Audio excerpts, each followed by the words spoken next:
तुमचं स्वागत तर नाही करत या व्हिडिओमध्ये, पण व्हिडिओ तुम्ही बघावा म्हणून मी तुम्हाला पुढं सांगू शकते की आम्ही चाललेलो आहोत बाहेर. म्हणजे बाहेर असं नाही म्हणता येणार, माझ्या मामाच्या गावाला आम्ही चाललेलो आहे. या गोष्टीला 6 ते 7 दिवस झालेले आहेत. पण त्या दिवशी ही थोडीशी क्लिप घेतली आणि त्यानंतर संध्याकाळी, म्हणजे ही गोष्ट व्हिडिओ काढण्यासारखी ही गोष्ट नव्हतीच, पण तरीही मी एवढा व्हिडिओ शूट केलेला आहे जो ह्याच्यामध्ये मी ॲड करत आहे. आणि त्यानंतर घेतलेलंच नाही. आणि त्यानंतर आजच्यापासून आता 7वा दिवस आहे. नाही तर तुम्ही असं बोलाल की यावेळेला तुम्ही व्हिडिओ काढायला नको होता. पण काही गोष्टी व्हिडिओमध्ये असण्यात आणि त्या आठवणीत राहण्यात वेगळंच काही अनुभव असतो आणि वेगळंच काही आठवणी असतात त्या, आणि अनुभवही वेगळा असतो. आणि यासाठी हा व्हिडिओ मी काढलेला आहे. आता तुम्ही हा व्हिडिओ शेवटपर्यंत बघा, म्हणजे तुम्हाला कदाचित तुम्हालाही माझं बघून रडू येऊ शकतं. तर चला व्हिडिओ आपण सुरू करूया. दरवाजा लावून जा.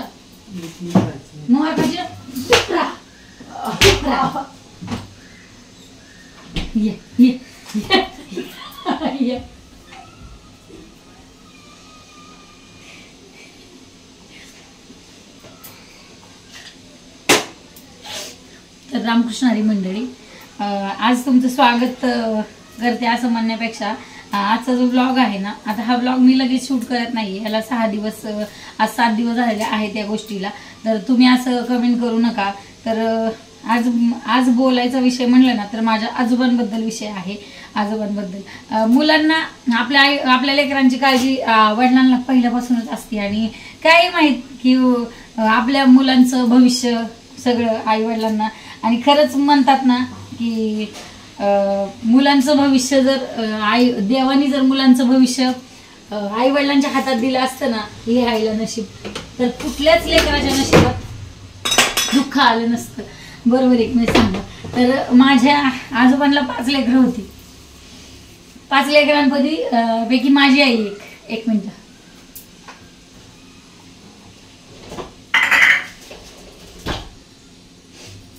माझी आई एक, माझ्या आजोबांना 3 मुली होत्या आणि त्यानंतर दोन मुलं होती. आता माझ्या दोन्ही मावशांचं ज्या लग्न झालं त्या दोघी एका घरात दिलेल्या आहेत आणि माझी आई वेगळीकडे दिलेली आहे.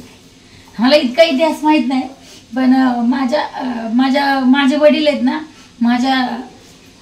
कुठे बघितलं होतं माझ्या आईला मला माहीत नाही इतकं काय. पण माझे वडील आमच्या आजोबांकडे जायचे लग्नाच्या आधी आणि 2 वेळा गेले होते. म्हणायचे की मला तुमची मुलगी द्या. पण माझ्या आजोबांचं एकच म्हणणं होतं की तुमचं सगळं जे आहे ना, तुमच्या नावावर जी जमीन असेल ना त्याचं कागद फक्त मला लिहून घेऊन या, असं दाखवायला घेऊन या म्हणायचे माझ्या आजोबा. तर आमच्या माहेरी असं होतं की कोणतरी एक आजोबा होते, म्हणजे सगळं जमीन जुमला काही घेतलं ना विकत की सगळं त्यांच्याच नावावर करायची अशी पद्धत होती. आजही ते लफडं जे आहे ना जमिनीचं म्हणा किंवा काही असेल ते अजूनही चालू आहे. त्याचं माझ्या भावाच्या डोक्याला ताप आहे, हे मला अजून माहिती आहे. पण आमच्या आजोबांना कदाचित ते आधीच कळलं असेल की माझ्या मुलीचं भविष्य आणि माझ्या लेकरांच्या नातवंडांचं भविष्य कदाचित येते, म्हणून माझ्या आजोबांनी ती अट घातली होती की तुमच्या जमिनीचा कागद जो आहे ते तुम्ही दाखवा म्हणून आणून. तर एकही गोष्ट माझ्या वडिलांच्या किंवा माझ्या आजोबांच्या नावावर नव्हती. ते कोण चुलत आजोबा आहेत, चुलत पणजोबा खांजोबा असतील, ते कापर पणजोबा त्यांच्या नावावर होती. तर माझ्या वडिलांनी, आता बघा लग्न तर यांचं होणारच होतं माझ्या आई वडिलांचं, पण तरी माझ्या वडिलांनी 3 एकर जमीन त्यावेळी कागदपत्र दाखवण्यासाठी, म्हणजे माझ्या आजोबांना दाखवण्यासाठी 3 एकर जमीन स्वतःच्या नावावर केली. आणि स्वतःच्या नावावर करून माझ्या आजोबांना ते दाखवायला गेले. मग त्यावेळेला जी शॉर्टमध्ये जी मला इतकं सांगता येणार नाही, पण 7-12 का खरेदीगत काहीतरी 7-12 केला होता. मग त्या अनुषंगाने त्या 3 एकरचं एवढं वर्ष माझ्या वडिलांच्या ते वहिवट लागत गेला आणि ती जमीन माझ्या वडिलांच्या नावावर झाली. फक्त तेवढी जमीन आहे, 3.5 एकर जमीन आहे ती जी माझ्या वडिलांकडे आहे. बाकी भरपूर अशी लग्न जमवताना सांगणं जी येते ना, 60 एकर जमीन, 60 एकर जमीन, 60 एकर जमीन, तर त्या 60 एकर जमिनांपैकी फक्त 3 एकरच माझ्या वडिलांना आणि माझ्या वडिलांच्या, म्हणजे वडिलांनी माझ्या भावांच्या नावावर केलेली आहे. ती जमीन आज सिक्युअर मध्ये माझ्या दोन्ही भावांच्या नावावर माझ्या वडिलांनी ते स्वतः हयात आहेत तोपर्यंतच केलेले आहे. मी आज म्हणजे माझे आजोबा वारले म्हणून नाही, पण मी आत्ताही मी माझ्या भावांना कायम बोलते की तुम्हाला जे मिळालेलं हे जे आहे ना जमीन, ही फक्त बापूंमुळेच मिळाली आहे, त्यांच्यामुळेच मिळालेली आहे ही जमीन. आणि अजून कितीतरी गोष्टी आहेत आणि तो विषय परत आजही माझा भाऊ जमिनीचं एक केस चालू आहे. माझ्या वडिलांची हयात गेली तरी तो प्रश्न सुटलेला नाही. माझा भाऊ आता माझ्यापेक्षा 2 वर्षांनी लहान आहे, तरी तो अजून त्याचं टेन्शन त्याला आहेच.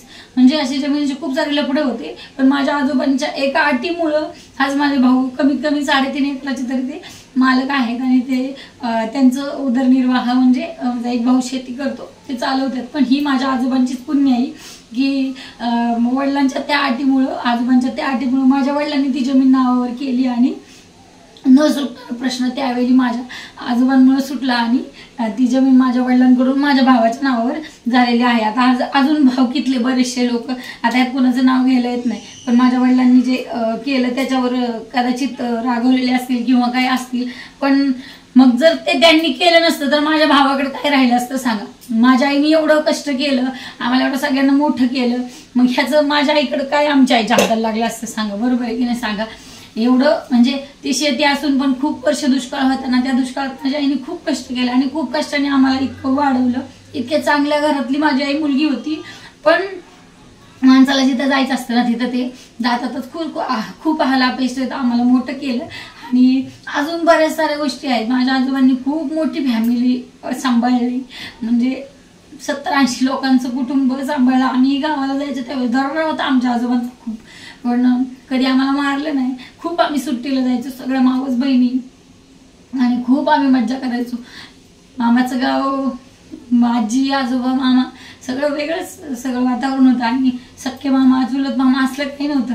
आमचे सख्खे मामा तर सोडाच, पण चुलत मामा सुद्धा इतके चांगले आहेत की त्यांच्याबद्दल सांगायला शब्द नाही. सगळे सख्खे मामा पण तितके चांगले आहेत. पण आता आजोबा गेले आणि 100पेक्षा जास्त लग्न माझ्या आजोबांनी जुळवलेली होती. इतकं आता लग्न जमवणं, त्याच्यामध्ये यश अपयश येणं ही आपल्या नशिबाचा भाग आहे. सगळं चांगल्यासाठीच करतात, पण काही मध्ये आलेलं असेल अपयश ते मला माहित नाही. अजून एक इन्सिडेंट मी माझ्या आजोबांबद्दल तुम्हाला सांगू इच्छिते. आजोबा माझे आजोबा खूप, माझ्या वडिलांचे वडील खूप माझ्या आजोबांना बोलायचे. म्हणजे माझेच वडील दारू प्यायचे आणि माझ्या आजोबांनाच म्हणजे माझ्या वडिलांचे म्हणजे आम्ही त्यांनाही बापूच म्हणायचो, त्यांनाही बापूच म्हणायचो. तर कधी काही झालं ना की आमचे आजोबा आमचे आले ना भेटायला, तर एवढे तडा माझ्या वडिलांचे वडील इतके तडा बोलायचे ना, मग आमच्या बापूला लय बोलायचे. असं झालं म्हणजे ह्यांचाच मुलगा दारू पितो, यांचाच मुलगा मुलांकडे लक्ष देत नाही आणि त्याच्यात माझ्या आईच्या हाल होतात. हा तो माणूस विचार करत नव्हता माझ्या आजोबा. मी माझ्या आजोबांना लय बोलायचे बापूंना. आमचे बापू खाली मान घालून सगळ्या गोष्टी ऐकून घ्यायचे. मी ज्यावेळेस मला कळलं, मी पहिल्यापासून अशीच करारी, कोणाचं ऐकून न घेणारी, सहन न कर, मी कुठली गोष्ट कधीच कोणाची सहन केली नाही. मी बापूला म्हणायचे, बापू याचं कशाला ऐकून घ्या त्या म्हाताऱ्याचं, तुम्ही त्यांना उत्तर देत जावा. तुमचं पोरगा दारू पितो म्हणून तर एवढं सगळं होतंय ना, तुम्ही सांगत चला ना, तुम्ही सांगा म्हणायचे. बापू म्हणायचे नाही का बाय, आपली बाजू आहे पोरीची, आपण असं नाही बोलायचं. म्हणजे 5 लेकरं झाल्यावर सुद्धा आमच्या आजोबांची ही स्थिती होती की ऐकून घेणं होतं. त्यामुळं आणि माझी आई म्हणजे आमच्या आजोबा प्रत्येक वेळेस आल्यावर आमच्या आईला म्हणायचे, चल सुमा तू माझ्यासोबत चल. माझ्या आईचं नाव सुमन आहे. चल सुमन तू माझ्यासोबत, मी तुला सांभाळतो म्हणून. पण माझ्या आईने हा विचार केला की जर मी गेले तर चुलत बहिणी, मावस बहिणी, परत तुम्हाला सांगते खूप साऱ्या बहिणींची म्हणजे जॉईंट फॅमिली असल्यामुळे लई बहिणींची लग्न केली, सगळ्यांचं चांगलं झालं. मग आईला असं वाटायचं की जो घरातला मेन करता पुरुष आहे त्याची जर मुलगी न नांदता माहेरी राहिली तर माझ्या वडिलांची इज्जत कमी होईल. म्हणून माझ्या आईने आयुष्यभर म्हणजे ठीक आहे प्रेम आहे, माझ्या वडिलांनी कधी आईला मारलं नाही, पण खूप दारू वगैरे खूप प्यायचे. पण आमच्या आईला संसारात खूप त्रास झाला. पण माझी आई वडिलांसोबत कधी गेली नाही माहेरला, हिने जिद्दीने संसार करून दाखवला. असं इतकं खूप माझ्या आजोबांनी खूप ऐकून घेतलं. खूप करारी आणि खूप म्हणजे खूप असं खूप छान होते. म्हणजे त्यांचं खानपान राहणं सगळं खूप भारी होतं. पण मला कायम गुणाबद्दल एक्सप्रेस व्हायचं म्हणलं ना, मला एक्सप्रेस व्हायला किंवा लोकांबद्दल चांगलं सांगायला कायमच आवडतं. म्हणून हा जो विषय होता ना, मला सांगायचंच होतं की हे जे आहे ना, माझ्या आजोबांमुळे आम्हाला माझ्या भावांचं तरी लाईफ सिक्युअर झालेली आहे. त्यांच्या पुण्याईनेच ते माझ्या भावांच्या पदरात पडलेलं आहे असं मी तरी म्हणेल. आणि आता मी तर म्हणेल की आता आजी आहे पाठीमागं, 2 मामा आहेत मला. आणि पण आजी पण खूप थकलेली आहे, खूप म्हणजे खूप लय थकली आमची आजी. पण आता ते सगळे दिवस मामाच्या गावाचे काल मैतीला गेल्यावर सगळे ते दिवस परत परत आठवले. आणि गोडच असतो सगळ्यांचंच मामाचं गाव. मामा म्हणजे आईकडून मिळालेली असीम संपत्ती, मायेची संपत्ती असं आपण म्हणू शकतो. आणि तर आता एक म्हणजे माझ्या आजोबांनी माझी आई, माझ्या आईनंतर आम्ही, आमच्यानंतर माझ्या बहिणीची मुलगी, माझ्या बहिणीच्या मुलीला पण मुलगी झाली आहे. म्हणजे खापर पंजोबा झाले माझे आजोबा. आणि मग ते गेलेले आहेत. खूप मोठं त्यांनी म्हणजे खूप मोठी लांबची पिढी त्यांनी बघितली. अजूनही म्हणजे आता थकले होते म्हणून ते वृद्धपकारानेच गेले असं आपण म्हणू शकतो. तर मला तरी हे सांगायचं होतं. माझ्या आजोबांबद्दल अजून बऱ्याच साऱ्या गोष्टी आहेत सांगण्यासारख्या, पण मला सांगण्याच्या आधी रडायलाच खूप येते. आता तिथं गेल्यावर एवढा म्हणजे आता आपण सगळे मॅच्युअर झालेलो आहोत, रडायला येत होतं. पण त्यांच्या आयुष्याचं सोनं झालं असं खूप हाल होऊन मृत्यू येण्यापेक्षा मृत्यू येणं पण खूप म्हणजे एक चांगलीच गोष्ट आहे म्हणलं तरी आहे. बघा आता मृत्यूच नाही आला तर कुठल्या ना जीवनाला अर्थ राहील ना कशाला अर्थ राहील. पण आता खूप वाईट वाटतंय आणि आजीसाठी खूप वाईट वाटतंय. आमच्या आजीने खूप सेवा केली माझ्या आजोबांची. आज एवढे दिवस झाले तर आजी खूप रडती असं आई म्हणली. आणि ते ऐकून खूप वाईट वाटते. पहिल्या बायकांना असं वाटायचं की नवऱ्याच्या आधी आपण मरलं पाहिजे, गेलं पाहिजे, पण सगळ्याच्याच नशिबात ते नसतं. माझ्या आजीला त्याची खूप खंत वाटते की मी माझ्या नवऱ्याच्या आधी का नाही मेले, मी आयो मरायला पाहिजे होतं. सगळ्याच गोष्टी आपल्या हातात नसतात, काही गोष्टी त्याच्या पण हातात असतात ना. तर एक पिढी संपली असं मी म्हणू शकते. आणि तिथं गेल्यावर ज्या गोष्टी पाहायला मिळल्या ना, माझ्या आजोबांचे मेहुणे म्हणजे माझ्या आजीचा भाऊ आणि बहिणी, तर बहिणींचं सगळ्यांचंच प्रेम असतं भावावर. इतक्या माझ्या आजोबांच्या बहिणी रडत होत्या. आता त्याही वयस्कर झालेल्या आहेत तरी त्या रडत होत्या. पण मला 2 माणसांचं खूप म्हणजे असं वेगळंच वाटलं. माझ्या हातात मोबाईल नव्हता पण मला असं वाटायचं की ते क्लिक झालं पाहिजे, इतकं ते वेगळं दृश्य होतं. माझ्या आईचा मामा म्हणजे माझ्या आजीचा भाऊ इतकं रडत होता मेवण्यासाठी की विचारू नका. हे प्रेम. आणि त्यानंतर माझ्या आजोबांचे भाऊ म्हणजे माझे चुलत आजोबा इतके रडत होते ना, हे 2 माणसांबद्दलचं. आणि चुलत म्हणजे पुतणे जे म्हणतो ना आपण, चुलत्यासाठी रडणारे पुतणे, या 3, 4, 5, 6 माणसांबद्दल ना जेवढं बोललं ना तितकं कमी आहे. आपली स्वतःची मुलं आणि आपली लेकरं, आपली नातवंड मुली रडणं हे साहजिक आहे. पण पुतण्यांनी आपल्यासाठी रडावं, मेहुणींनी आपल्यासाठी रडावं आणि भावानी सख्या आपल्यासाठी रडावं ना, ही खूप मोठं आहे ही गोष्ट. खरंच मला असं वाटायचं की ते क्लिक करावं की त्या आठवणी आहेत. यानंतर हे प्रेम कुठंच भेटणार नाही. मेवण्यावर इतकं प्रेम करणारा माणूस, भावावर इतकं प्रेम करणारा माणूस आणि चुलत्यांवर इतकं प्रेम करणारे पुतणे हे आता बघणं तरी आत्ता तरी हे शक्य नाहीये. आपली मुलं रडतात आपल्यासाठी, पण दुसऱ्यांनी आपल्यासाठी रडणं खूप म्हणजे खूप वेगळी गोष्ट आहे. तर तुम्ही अशी कमेंट करू नका की ह्या ज्या गोष्टी आहेत ना, हा जो प्रवास आहे ना, हे यूट्यूब सुरू जे केलंय ना, हे फक्त माझ्या आयुष्यातले चांगले वाईट प्रवासाची एक व्हिडिओ आहे किंवा एक चित्रपट आहे असं आपण म्हणून चालूयात. आणि मला जे वाटलं ना ते मी इथं शेअर केलं. बाकी असं यात वेगळं काहीच नाहीये. अजून खूप काही बोलायचंय पण मला बोलण्यापेक्षा जास्त रडायला येते, त्याच्यामुळं मी इतकं सारं व्यक्त करू शकत नाही. पण माझ्या आता शरीर तर गेलं, आत्मा अमर आहे.